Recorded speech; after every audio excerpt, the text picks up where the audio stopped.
SP Hindi class में आपका स्वागत है। आज हमारे स्टूडेंट अशोक कुमार प्रजापत हमारे समाज सेवा शिविर जो राजकीय उच्च माध्यमिक विद्यालय धुआड़ा क्रीड़ा में चल रहा है उसमें आए हैं और ये हमारे भूतपूर्व विद्यार्थी हैं और यहाँ 2017 में टॉप करके गए।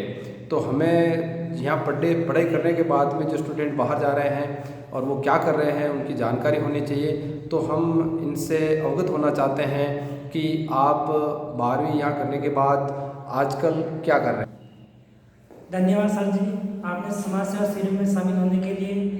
मैं 2017 में यहाँ से 12वीं करने के बाद भगवती महाविद्यालय क्रीड़ा से मैंने बीए किया और Udaipur Vidya Bhavan teacher training college से मैं बीएड सेकेंड ईयर अभी चल रही है।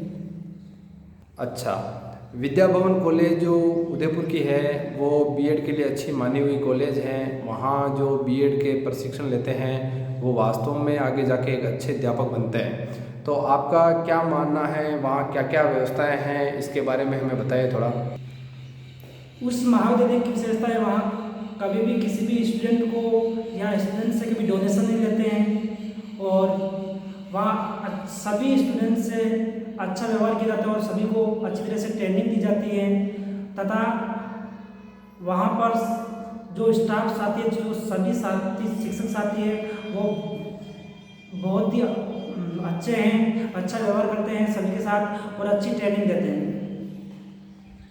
वहाँ आपकी माइक्रो टीचिंग हुई होगी, सूक्ष्म शिक्षण हुआ होगा। तो सूक्ष्म शिक्षण के अंदर हालांकि आपकी एक हम क्लास कल लेंगे, कल आप बच्चों को पढ़ाएंगे, लेकिन सूक्ष्म शिक्षण में आपने वहाँ से क्या सीखा। सूक्ष्म शिक्षण के अंतर्गत छोटे छोटे ग्रुप बनाए जाते हैं विद्यार्थियों के और उसमें कम से कम 5 या 10 मिनट के बच्चों को पढ़ाना होता है और इसमें जो पाठ योजना होती है उस पाठ योजना की छोटी छोटी गतिविधियाँ सिखाई जाती है हर दिन। अपना लेसन प्लान तैयार करते हैं, लेसन प्लान आपने तैयार किया होगा। तो जैसे कोई एक टॉपिक का प्रस्तावना, आप एक टॉपिक बताइए और उसकी प्रस्तावना बताइए हमें। पाठ योजना हम बनाते हैं, सबसे पहले एक विषय वस्तु विश्लेषण आता है, फिर उसके बाद में उसके उद्देश्य आते हैं और उसके बाद में उसकी प्रस्तावना आती है। प्रस्तावना में ये होता है कि बच्चे को जो हम पढ़ा रहे हैं उस टॉपिक से संबंधित पूर्व ज्ञान क्या है, पूर्व ज्ञान यानी कि पहले उस बच्चे को पूर्व ज्ञान से जोड़ना होता है, पूर्व ज्ञान से फिर हम नवीन ज्ञान देते हैं। तो पहले छोटे छोटे प्रश्न या फिर कहानी के माध्यम से हम प्रस्तावना करते हैं। आपका मानना यह है कि प्रस्तावना तैयार करने में अपने पूर्व ज्ञान, जो बच्चे का पूर्व ज्ञान है उसके हमें ध्यान रखना चाहिए। अर्थात हमें पढ़ाने के लिए पहले बच्चा क्या सीख चुका है उसका ध्यान रखते हुए हमें आगे बढ़ाना चाहिए। बहुत अच्छी बात है। अब आप ये बताइए कि आपकी बीएड चल रही है और उसके साथ आप किस एग्ज़ाम की तैयारी कर रहे हैं। मैं अभी वर्तमान में रीट सेकंड लेवल की तैयारी कर रहा हूँ। रीट सेकंड लेवल की आप तैयारी कर रहे हैं। आपका क्या शेड्यूल रहता है, आप कैसे कब उठते हैं, क्या पढ़ाई का शेड्यूल रहता है, कमरा ले के रहते होंगे आप उदयपुर तो या हॉस्टल में रह रहे हैं, इसके बारे में थोड़ा सा हमारे दर्शकों को बताइए। मैं घर पर रहकर ही तैयारी कर रहा हूँ क्योंकि मैं भी हाल ही में मेरी बीएड सेकेंडरी इंटर्नशिप चल रही थी। अभी गर्मी की छुट्टियाँ पड़ी तो अभी मैं घर पर ही रहकर तैयारी कर रहा हूँ। सुबह 5 बजे से लगाकर 12 बजे तक, फिर दिन में थोड़ा रेस्ट करता हूँ। उसके बाद में मैं 3 बजे से 7 बजे तक पढ़ाई करता हूँ, फिर 2 घंटे रात को मैं रिविज़न वगैरह करता हूँ।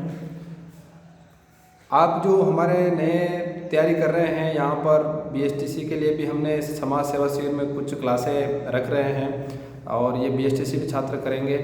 तो आप एक टॉपर रहे हैं यहाँ के, तो क्या संदेश देना चाहते हैं। अच्छी बात है, बीएसटीसी की तैयारी कर रहे हैं तो बच्चे को करवा रहे हैं तो उसमें कम से कम आप 11वीं के बच्चे करवा रहे हैं तो एक कम से कम 1 साल भर है तो साल भर में कम से कम दो घंटे पढ़ाई करेंगे तो काफ़ी है और नंबर आएगा बिल्कुल। तो आप ये बताइए कि आप यहाँ से पढ़ के गए और इस विद्यालय में हमने आपको पढ़ाया, तो यहाँ का अनुभव क्या रहा और आज इस स्कूल में आप क्या परिवर्तन देखते हैं और आप जब पढ़ के गए उस समय आपने क्या परिवर्तन यहाँ अब देखा है। परिवर्तन तो होना ही है, परिवर्तन तो प्रकृति का नियम है, बदलता जरूर है समय। तो मैं जिस समय यहाँ पढ़ता था तो थोड़ी कमरों की व्यवस्था कम थी। अब जब मैं यहाँ आया तो देखा तो कमरों की व्यवस्था भरपूर है और काफ़ी कुछ पीने की शायद शौचालय की आदि काफ़ी व्यवस्था हो चुकी है। और हमारे समय में भी स्टाफ बहुत ही अच्छा था, मेहनती था, हमको बहुत ही अच्छी तैयारी कराई और हमको अच्छी शिक्षा दी।